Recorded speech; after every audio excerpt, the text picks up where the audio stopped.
마태복음 6장 9절로 13절 말씀.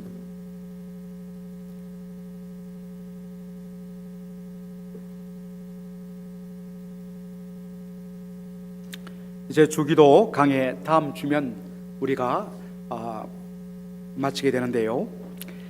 자, 9절부터 13절 다 같이 한 목소리로 준비되셨죠? 시작. 그러므로 너희는 이렇게 기도하라. 하늘에 계신 우리 아버지여, 이름이 거룩히 여김을 받으시오며 나라가 임하옵시며 뜻이 하늘에서 이룬 것 같이 땅에서도 이루어지이다. 오늘날 우리에게 일용할 양식을 주옵시고, 우리가 우리에게 죄전자를 사하여 준 것 같이 우리 죄를 사하여 주옵시고, 우리를 시험에 들게 하지 마옵시고 다만 악에서 구하옵소서. 나라와 권세와 영광이 아버지께 영원히 사옵나이다. 아멘. 오늘 저는 시험에 들게 하지 마옵시며 라는 제목으로 말씀을 전하고자 합니다. 성경에 보면 시험이라는 우리나라 말 단어가 자주자주 나오는데, 그것이 영어 성경을 보면 세 가지 의미로 쓰이는 것을 우리가 알 수 있습니다. 첫 번째, 시험의 의미는 문자 그대로 테스트입니다. 여러분들 학창 시절에 우리가 중간고사, 기말고사를 보았지 않습니까? 시험이란 무엇입니까? 정말 골탕 먹이고 이것밖에 성적 안 나와서 해서 빠따치고 머리 박고 그런 식으로 우리 특별히 남학생들은 많이 했습니다만은, 선생님들이 아이들을 괴롭히기 위해서 시험 보는 것 아닙니다. 얼마나 학업을 잘 마쳤는지, 얼마나 성취를 했는지, 뭐가 부족한지 그것을 확인하고 검사하기 위해서 보는 것이 테스트입니다. 여러분들, 하나님께서 백세에 낳은 아들 이삭을 아브라함에게 바치라 했습니다. 번제로 바치라 했습니다. 왜 하나님께서 이 요구를 하셨는가? 바로 그를 시험하기 위해서다. 어떤 시험인가? 하나님을 온전히 경외하는가를 확인하기 위해서, 그의 믿음을 확인하기 위해서 하나님께서 테스트를 하셨다 하는 것입니다. 시험의 두 번째 의미는 바로 트라이얼, 연단과 시련의 의미가 있습니다. 특별히 우리가 잘못하다가 어려움을 겪으면 하나님께서 회개하라는구나 싶어서 우리가 엎드리고 고치고 합니다. 그런데 믿음으로 잘 사는데도 어려움을 겪고 고난을 당한다면 때로 우리는 낙심합니다. 하나님, 왜 나에게 이런 어려움을 주셨습니까? 때문에 성도들 종종 시험받았다, 시험에 빠졌다 이야기를 합니다. 그런데 이러한 의미의 시험은 트라이얼, 연단과 바로 하나님께서 시련이라는 것입니다. 베드로전서 1장 7절에 그 내용을 잘 이야기하고 있죠. 너희 믿음의 시련이 불로 연단하여도 없어질 것보다 더 귀하여 예수 그리스도에 나타나실 때의 칭찬과 영광과 존귀를 얻게 하려 함이라. 하나님께서 정말 이 원석에 귀한 물질도 들어있지만 불순물도 들어있습니다. 이것을 뽑아내어서 순수한 그러한 금을 얻기 위해서는 바로 용광로 속에서 녹여야 합니다. 마찬가지로 하나님께서 우리 주 예수 그리스도 오시는 그날 주님 앞에서 영광과 존귀와 칭찬 자랑되도록 하기 위해서 우리에게 바로 그러한 연단과 시련을 허락해 주신다는 것입니다. 이런 의미에서 시험은 트라이얼입니다. 그리고 또 하나의 시험의 의미가 있는데, 그것이 바로 세 번째 의미, 템테이션입니다. 예수님께서 너희는 이렇게 기도하라. 우리로 시험에 들게 하지 마옵시며, 영어 성경을 보면 템테이션이라 되어 있습니다. 유혹이라 되어 있습니다. 여러분, 유혹이란 어떤 의미일까요? 저는 이렇게 합니다. 유혹이란 것은 우리가 해서는 안 된 일을 하도록 부추기는 것, 해서는 안 된 일, 우리에게 허락되지 않는 일들을 하도록 부추기는 것. 유혹이란 무엇이냐? 우리가 절대로 넘어서는 안 되는 선을 넘도록 충동질하는 것이 바로 유혹이란 것입니다. 이 유혹에 대해서 야고보 선생님이 잘 정리를 해주셨어요. 야고보서 1장 13절에 보면 이렇게 이야기합니다. 사람이 시험을 받을 때에 내가 하나님께 시험을 받는다 하지 말지니 하나님은 악에게 시험을 받지도 아니하시고 또 친히 아무도 시험하지 아니하신다 하셨습니다. 여러분, 이때 사용하는 시험은 바로 템테이션, 유혹입니다. 하나님은 결코 우리로 하여금 죄를 짓도록 그렇게 하지 않는다는 것입니다. 나중에도 살피겠지만 하나님께서 선악과를 에덴 동산에 두셨을 때 어떤 사람들은 불평하기도 합니다. 하나님이 그때 선악과를 에덴 동산에 두지 아니하셨다면 인류의 범죄와 타락은 없었을 것인데, 그래서 하나님 탓으로 돌리는 경우도 있습니다. 심지어 아담도 하나님께서 나에게 만들어주신 이 여자가 나에게 선악과를 먹게 하셨습니다. 그 근본 책임은 하나님께 있습니다. 하나님께 모든 자신의 템테이션, 유혹을 하나님께 돌립니다. 그러나 성경은 명확하게 이야기합니다. 하나님은 우리로 그러한 템테이션에 빠지도록 하는 분이 아니란 것입니다. 그러면 우리가 왜 유혹에 빠지는가? 14절입니다. 다 같이 읽도록 하겠습니다.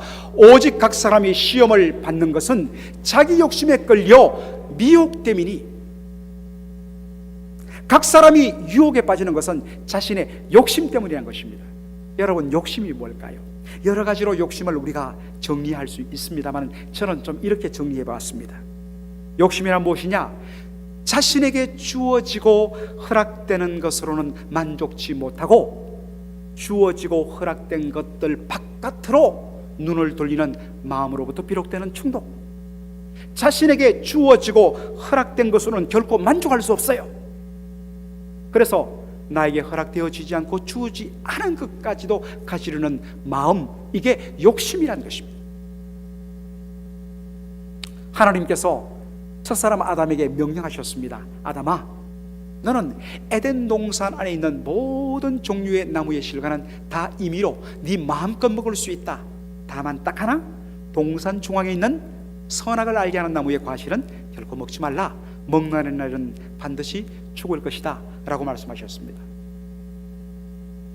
사실 이 말씀에는 놀라운 의미가 담겨 있습니다. 아담은 어떤 존재인가 하는 아담의 존재에 대한 설명이 들어 있습니다.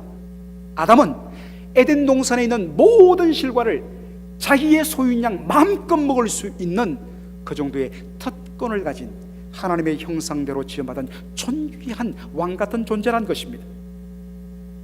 얼마나 귀한지 다 먹을 수 있다는 것입니다. 그렇지만 딱 하나, 선악을 알게 하는 나무의 과실은 먹지 말라. 왜 말씀하셨을까요? 아무리 네가 하나님의 형상을 따라 지음받은 왕 같은 존귀한 존재라 할지라도 근본 너는 하나님의 피조물이다. 그리고 너가 왜 이 땅에 존재하는가?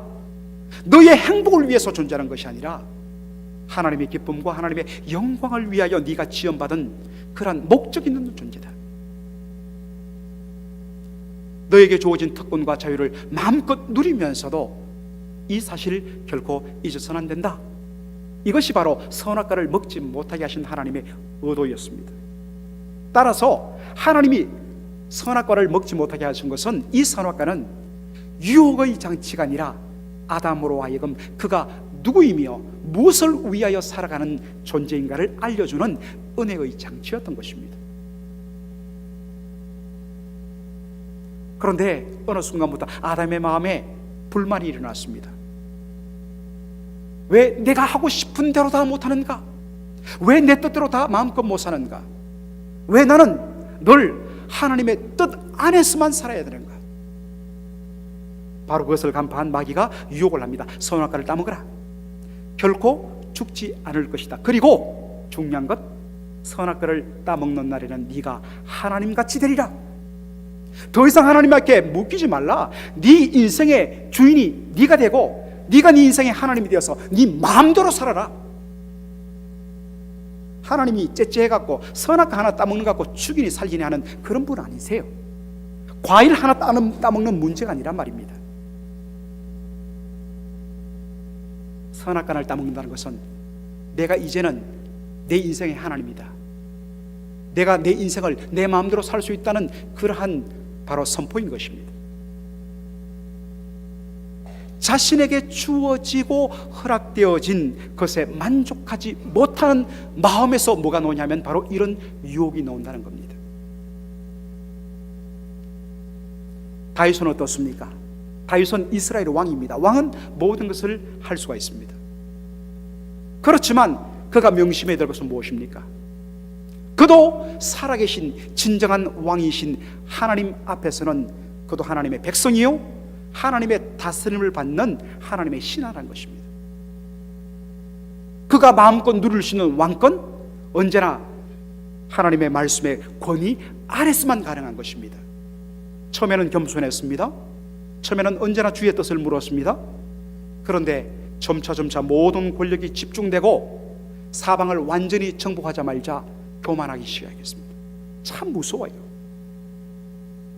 절대로 안 그럴 것 같은데 이상하게도 힘과 물질과 권세와 명예가 몰려가면 그럴수록 그때야말로 정말 주님 앞에 엎드리고 더 끼어 기도하고 더 정말 간절하게 몸부림쳐야 되는데 대부분의 사람들은 그 순간부터 허리띠를 풀어버려요.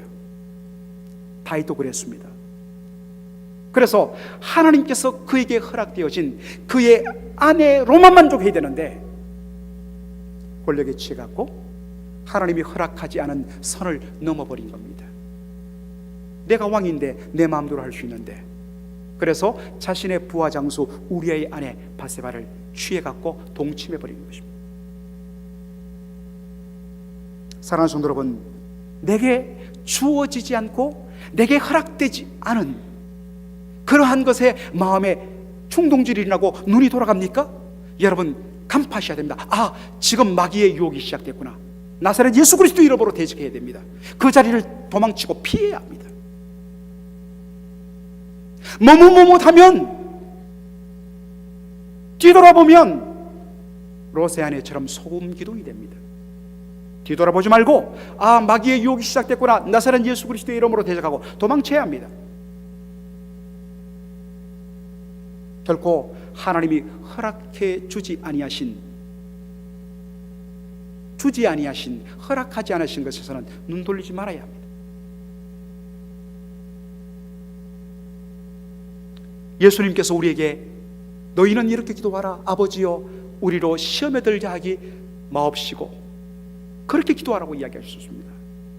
그런데 여러분, 이것은 단순한 기도의 문제가 아닙니다. 그렇게 기도한 사람은 반드시 그렇게 결단하고 행동하는 행동까지를 다 포함하고 있습니다. 시험에 들지 말게 하옵시고 아버지 하나님 도와주세요. 유혹 들지 않게 하여 주세요. 우리가 그렇게 기도하면서도 그 시험의 자리에 그대로 있다면 어떻습니까? 시험에서 벗어날 수 없습니다. 그 유혹에서 벗어날 수 없습니다. 그래서 지금은 현재 목회를 하고 있습니다만 이 데니얼 도리아니 교수님께서 그렇게 이야기했습니다. 유혹에서 건져달라고 기도하라. 동시에 유혹에서 도망쳐라. 두 가지를 다 해야 된다는 것입니다. 기도하라, 그리고 행동하라. 사도 바울도 이야기합니다. 고린도 전서 6장 18절 말씀 다 같이 읽도록 하겠습니다. 음행을 피하라. 사람이 범하는 죄마다 몸 밖에 있거니와 음행하는 자는 자기 몸에게 죄를 범하느니라.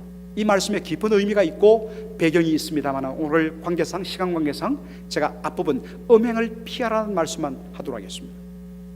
자, 영어 표현을 한번 보시기 바랍니다. Flee from sexual immorality. 성적인 부도덕 방종으로부터 flee, 피하라. 아니요, 더 정확히 말하면 도망쳐란 말입니다.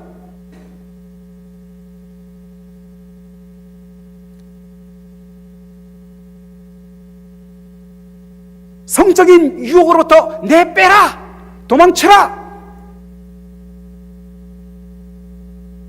음행에 대해서 안돼 눈을 감고 눈을 돌리며 그냥 잠시 피하는 것으로는 안 된다는 것입니다. 음행의 유혹을 받을 수 있는 장소와 환경과 그러한 여건으로부터 도망치라는 것입니다.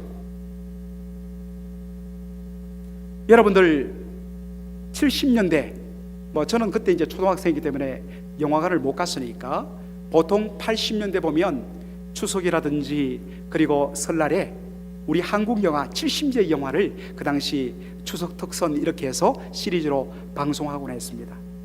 그때 보니까 정말 신성일, 윤정희, 또 누가 있습니까? 최무룡, 김지미 등등 트로이카 다 나와요. 근데 한국 영화는 70대 영화는 늘 스토리가 똑같아요. 주로 남녀의 사랑 영화를 그리는데 그 이야기가 그 이야기인데, 여러분 보면 항상 나오는 장면이 있어요. 그리고 요즘에는 영화 배우 목소리들이 그냥 다 나오는데, 그 당시에는 아주 굵직한 성우들이 그렇게 녹음을 해갖고 덜입혀요. 그래서 그 사람이 그 사람 같아요. 이 두 남녀가 사랑 싸움을 하는데, 공원에서 이 젊은 아가씨가 자기 남자 애인 어깨를 탁 치면 나 잡아봐라 하고 도망칩니다. 그리고 그렇게 하고 나서는 내 빼고 도망치지 않아요. 팔을 하늘 하면서 빙글빙글 돌면서 막 이렇게 하면서 다녀요. 그렇게 하고 나서는 한 번씩 뒤돌아봅니까? 왜 뒤돌아봅니까? 그리고 나서는 돌뿌리가 없는데 꼭 마지막에 어떡합니까? 넘어져요. 그리고 나서 남자가 탁 잡으면 어떻게 해요? 몰라. 뭘 몰라요? 이미 잡힐 줄 다 알고 잡으라고 그래 놓고 나서는. 여러분, 이런 식으로 하는 것은 결코 유혹으로부터 도망치는 것이 아닙니다. 아예 붙잡을 수 없을 정도로 도망치는 것입니다. 원래 이 flee, 도망치다는 이 말의 원어적인 의미는요, 바로 경찰에게 잡히지 않기 위해서 도둑이 정말 죽게 살기로 도망치는 거예요. 도둑이 도망치면서 날 잡아봐라 하고 뒤돌아보고 약을 놀지 않습니다. 요셉이 어떻게 했습니까? 보디발의 아내의 유혹에 대해서 단호하게 거절합니다. 내가 이 큰 악을 범하여 하나님께 덕죄하리까? 세상 사람들은 괜찮을 수 있어요. 세상 관점에서는 아무 문제가 될 수 없어요. 그런데 하나님의 기준을 제시합니다. 하나님 앞에 이것은 죄다. 그래서 단호하게 물리칩니다. 그런데 여러분, 이 유혹이라는 게 얼마나 무서운지, 한번 끊어버렸다고 해서, 한번 물리쳤다고 해서 끝나는 게 아닙니다. 마귀의 유혹은 집요해요. 자, 그랬더니 요셉이 어떡합니까? 창세기 39장 10절 한번 볼까요? 다 같이요.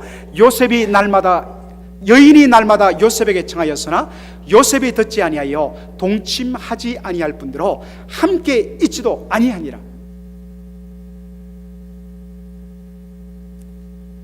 난 단련이 많이 되어서 전혀 괜찮아요. 문제 없어요. 여러분, 그렇게 말하고 괜찮은 사람을 아직도 본 적이 없습니다. 요셉도 자기 자신을 압니다. 한번 이겼다고 영원한 승리가 아니고 집요하기 때문에 아예 함께 있지도 않은 것입니다. 틈을 주지 않는 것입니다. 바울이 젊은 목회자 디모데에게 주는 바로 권면이 디모데후서 2장 22절에 유혹과 관련되어서 나오죠. 한번 보시겠습니다. 또한 내가 청년의 정력을 피하고 주를 깨끗한 마음으로 부르는 자들과 함께 의와 믿음과 사랑과 화평을 좇으라 라고 되어 있습니다. 여러분, 여기도 flee, 도망쳐라. 그런데 네가 청년의 정욕을 피하고, 이 말씀을 읽을 때 죄송하지만 여기에 우리 어르신들 중에는 이건 나에게는 해당되는 말이 아니다 라고 이야기하실 수 있습니다. 그러나 여러분, 말씀의 흐름을 보시기 바랍니다. 지금 이 말씀은 바울이 젊은 목회자 디모데에게 주는 권면이에요. 젊었으니까 청년의 정욕이라고 말하는 것입니다. 그런데 이 하나님의 말씀을 우리 각자에게 적용할 때는 뭡니까? 내 나이에 걸맞는 탐욕에 대하여 적용할 수 있다는 것입니다. 다양한 종류의 탐욕이 우리에게는 있습니다. 그 죄의 유혹에서 필사적으로 도망치려는 것입니다. 붙잡히면 나 죽는다, 감옥 간다는 심정으로 도망치라는 것입니다. 그런데 사도 바울은 이렇게 소극적인 의미로 유혹을 피하는 것만을 가르치지 않습니다. 한 걸음 더 나아가 적극적으로 대처할 것을 요구합니다. 자, 다시 한 번 더 22절 볼까요? 내가 청년의 정욕을 피하고 주를 깨끗한 마음으로 부르는 자들과 함께 의와 믿음과 사랑과 화평을 좇으라, pursue, 추구하라 하는 말씀입니다. 여러분 자신은 정결한 삶을 추구합니다. 죄의 유혹에서 피하려고 몸부림치고 도망칩니다. 그러나 만일에 여러분과 함께하는 사람들, 여러분과 친분이 있고 늘 함께 모이는 사람들이 이 사람아 괜찮아, 뭐 이 정도가 그래 라고 자꾸만 마음들의 어떤 허리띠를 풀어버리고 유혹한다면 어떻게 될까요? 같이 물들 수밖에 없습니다. 화면에 고사성어 하나 볼까요? 건묵자 흙이라고 되어 있습니다. 묵을 옛날에 이렇게 우리가 붓글 씻을 때 묵을 갈지 않습니까? 묵을 근, 가까이 근자죠. 묵을 가까이 하면요, 그 가까이 하는 사람은 어떻게 됩니까? 반드시 검어지게 되어 있어요. 묵을 가까이 하면 반드시 검어지게 되어 있습니다. 건묵자 흙입니다. 나는 아무리 주님 앞에 바르게 서고 주님의 뜻대로 살려고 몸부림치고 구별된 삶을 살려고 하지만 내가 늘 가까이 하는 사람이 그 반대의 방향으로 가려 하고 그 사람과 함께 걸음을 가다 보면 어느 순간에 물들게 되고 전염되게 되고 부정적으로 말할 수밖에 없어요. 참 언제 봐도 늘 긍정적이고 늘 적극적이고 늘 따뜻한 사람이 그 옆에 모든 것을 부정적으로 이야기하고 모든 것을 비판적으로 이야기하고 모든 것을 아주 상스럽게 이야기합니다. 언제나 불평 불만을 쏟아내는 사람과 가까이 하다 보면 어느 사이에 나도 모르게 그렇게 바뀐다는 것입니다.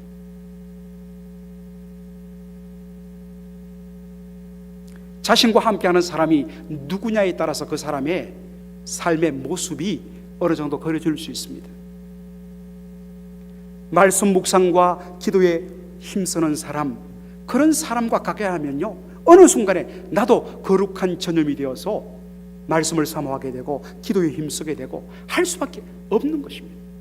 사랑하는 성도 여러분, 여러분과 함께하는 사람은 어떤 사람입니까? 성경 말씀대로 주를 깨끗한 마음으로 부르는 사람들입니까? 그러면 함께 하십시오. 그렇지 않다면 여러분 도망쳐야 됩니다. 물론 예수 믿는 사람들이 모든 사람을 차별 없이 사랑으로 품어야 됩니다. 사랑으로 친절하게 대해야 됩니다. 그렇지만 함께해서는 안 됩니다. 동행해서는 안 돼요.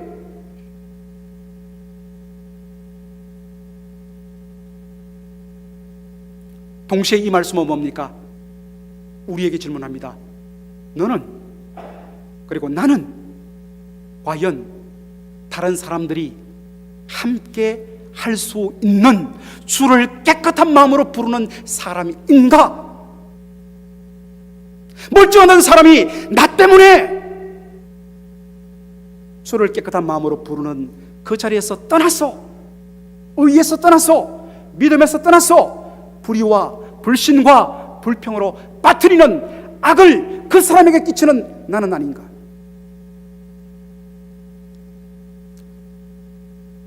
이름만 되면 다 아는 한국의 대표적인 목사님이신데 지금 은퇴하셨습니다마는 그 목사님이 한 20년 전에 목회자들을 대상으로 컨퍼런스를 하면서 자기 젊었을 시절 이야기를 하시더라고요. 제가 그것을 테이프로 들었습니다. 한참 교회가 부흥되고 잘 나갈 때 이분이 어느 신학교에 강의를 부탁받고 한 학기 동안 교수를 하게 되었는데 한참 재미가 있지 않습니까? 그리고 주변에 들려오는 어느 목사님 무슨 일 잘못했다더라, 그 교회는 무슨 문제가 있다더라, 그 목사님 이번에 어떤 시험 들었고 어떤 스캔들이 있더라 막 들려오니까 마침 그때 그 한 사건을 그분이 듣고서 교무실 문을 열고 여러 목사님들이 교수님들이 모이는 자리에서 목사님들 그 이야기 들었냐고, 그 목사님 스캔들 들었냐고 막 재밌게 이야기하려고 하는데 갑자기 교수님 중에 한 목사님이 벌떡 일어나더니 문을 열고 쾅 닫고 나가더랍니다. 화가 났습니다. 아니 나보다 적은 교회 목회하는 저 사람이 감히 내가 이야기하는데 나를 무시해? 분노가 일어났다는 것입니다. 15분 후에 그 목사님이 조용히 문을 열고 들어오더니 사과를 하더랍니다. 목사님, 아까는 제가 무리를 범했습니다. 그러면 그렇지 라고 생각하는데 그 다음 말이 이분에게 충격을 주었습니다. 사실 저도 남 뒷담화하는 거 너무 좋아합니다. 그런데 어느 날 하나님께서 그것이 죄란 것을 깨닫게 하셨습니다. 회개했습니다. 그런데 오늘 목사님이 딱 이야기를 하는데 내가 이 자리에 있다가는 나도 또다시 물들겠다 싶어갖고 무리를 범하고 벌떡 일어나서 문을 닫고 나갔습니다. 죄송합니다. 너무 부끄럽답니다. 정말 너무 부끄럽답니다. 그래서 그 이후로는 자기도 할 수만 있다면 그러한 자리를 피하고 할 수만 있다면 그러한 입을 닫으려고 몸부림쳤노라고 후배 목회자들에게 이야기하더라고요.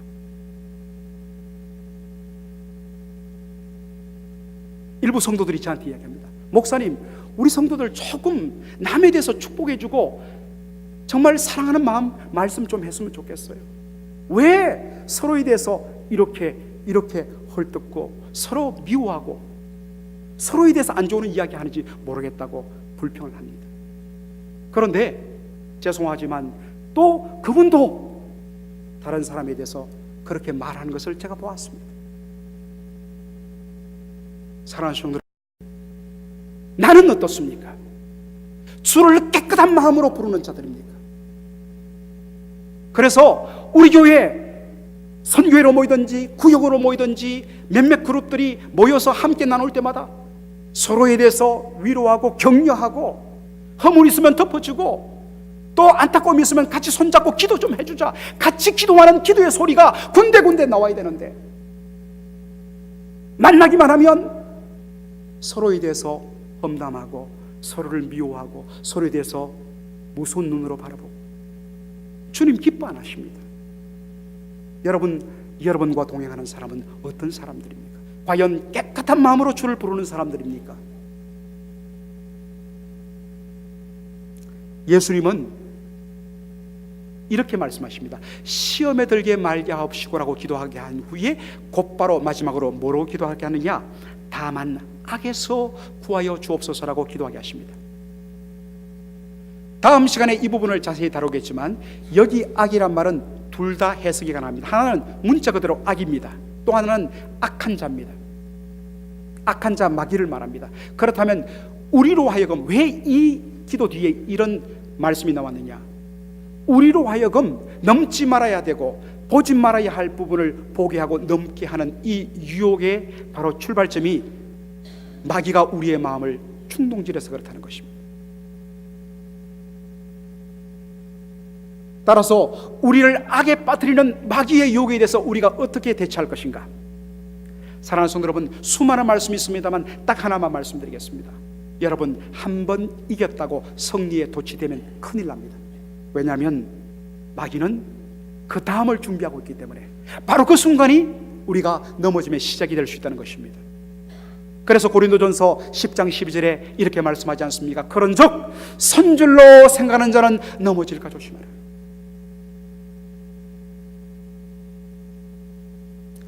40일 금식하신 후에 예수님께서 몹시 줄이실 때 마귀가 찾아와서 예수님을 유혹하죠. 세 가지 시험을 주는데 예수님께서 하나님의 말씀으로 다 이겨요. 자, 그런데 이 시험이 끝나고 나서 성경 말씀의 표현이 기가 막힙니다. 누가복음 4장 13절 말씀. 마귀가 모든 시험을 다한 후에 얼마 동안 떠나니라.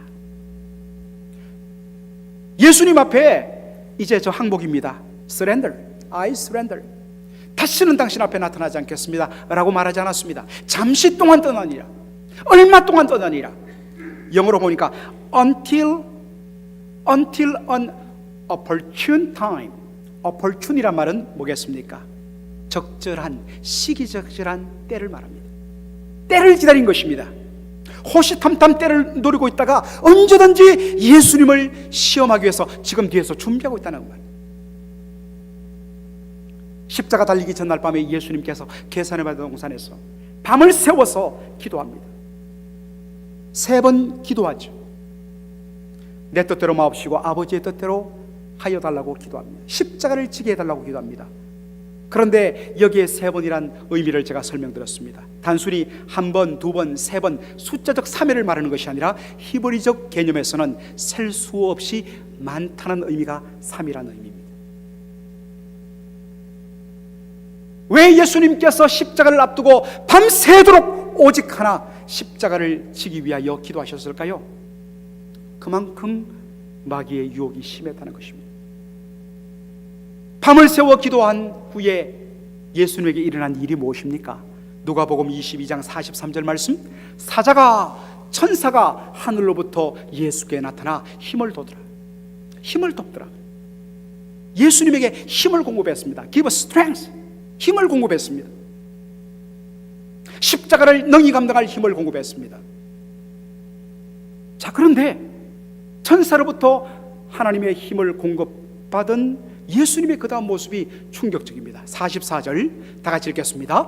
예수께서 힘쓰고 애써 더욱 간절히 기도하시니 땀이 땅에 떨어지는 핏방울같이 되었더라. 여러분, 여기 보니까 힘쓰고 애써, 여러분 이 말씀이 우리나라 말로 어떻게 들리십니까? 그렇지, 천사로부터 힘을 공급받았으니까 힘이 불긋불긋 솟아났지, 그런 의미로 우리는 이해하기 쉬운데 영어 성경은 헬라 원어를 잘 설명해요. NIV 성경은 being in anguish, 고통과 마음의 번민을 말합니다. being in agony, ESV 성경에는 agony, 바로 아주 큰 갈등과 고통과 두려움과 그러한 것을 가리키는 agony라는 단어를 써요. 아니, 하나님으로부터 천사를 통해서 큰 힘을 공급받았는데 왜 예수님이 갈등에 쌓이고, 원래 이 말의 원어적인 의미는 great fear, 큰 두려움이란 뜻입니다. 힘을 공급받았는데 왜 예수님의 마음에 두려움이 일어나고 번민이 일어나고 고민이 일어나고 갈등이 일어나는 것입니까? 정말 얼마 전에 수년 전에 돌아가셨지만 참 귀한 말씀의 종 R.C. 스프라울 박사님이 그의 주기도 강의에서 이렇게 이야기했습니다. 그것은 바로 틈을 노리는 마귀의 집요한 유혹 때문이다. 왜 십자가를 지고 하느냐? 피해라. 예수님은 아버지의 뜻을 밤새도록 구했습니다. 그리고 감당할 수 있는 천사로부터 힘을 공급받았습니다. 그럼에도 불구하고 그 충만한 예수님의 틈을 노려갖고 마귀가 유혹에 들어간다는 것입니다. 그러니 예수님 어떻게 하십니까? 44절 다시 보겠습니다. 44절, 더욱 간절히 기도하셨다. He prayed more earnestly, He prayed more fervently. 더 간절하게, 더 열정적으로, 더 뜨겁게 기도했다는 것입니다. 땀이 땅에 떨어지는 핏방울 같이 되도록.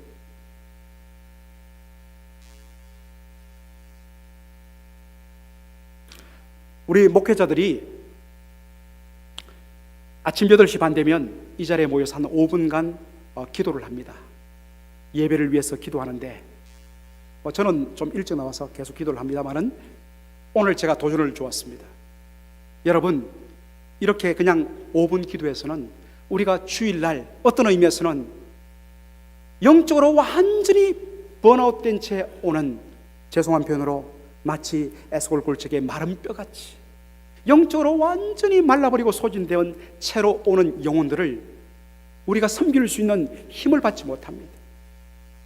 그래서 여러분, 다음 주부터는 8시 10분에 와서 20분 동안 주님의 은혜를 목이 터지라 부르짖으십시오. 습관상 조용조용하게 기도했던 분일지라도 담임 목사 말에 순종하고 한번 부르짖으라고, 주여 은혜 주지 아니하시면 제가 감당하지 못합니다. 뜨겁게 기도하고 나서 같이 모여서 손을 잡고 예배를 위해 기도할 때 성령의 역사가 임한다고. 마귀의 유혹이 올 때 그럴수록 더 간절하게, 더 뜨겁게 기도해야 합니다. 여러 가지 어려운 소식, 또 여러 가지 참 불안하고 갈등스러운 소식들 때마다 어떻게 해요 하는 분 계세요. 충분히 이해해요. 어떻게 해요? 그러나 이미 어떻게 할 것은 우리에게 정해졌습니다. 기도하라! 더 뜨겁게, 더 간절하게 주님의 은혜를 구할 때만이 그 어려움과 그 시험에서 우리는 벗어날 수가 있습니다. 기도 안 하고 어떻게 하지 마십시오. 이미 어떻게는 나와 있습니다. 더 간절하게 주의 은혜를 부르주십시오. 더 엎드리십시오. 목이 쉬도록 기도하십시오. 주님이 역사하지 않나 하시나를 확인 한번 해보십시오. 테스트 한번 해보십시오. 거기에 성도의 승리가 있을 줄을 믿습니다. 기도하겠습니다.